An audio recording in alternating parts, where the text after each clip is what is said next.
శ్లోకం ఇంకా బాగా నేర్చుకుంటాం. అగజానన పద్మాగం గజానన మనమిషు అనేకదంతం భక్తాలు ఏదంతం ఉపాసన. ఇప్పుడు దీని భావం చెప్పబోతుంది.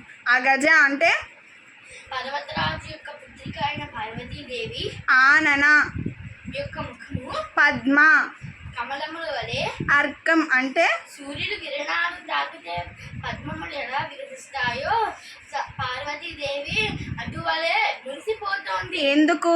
గజాననం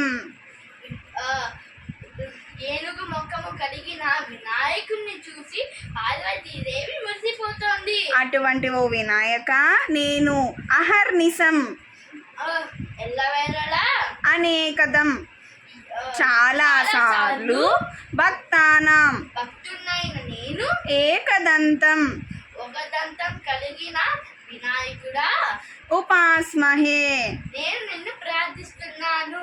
ఎందుకు? నేను ఈరోజు చేసే కార్యక్రమాలు అన్నిటిలో ఏ కార్యక్రమంకి భంగం కలిగించకుండా చూడు స్వామి.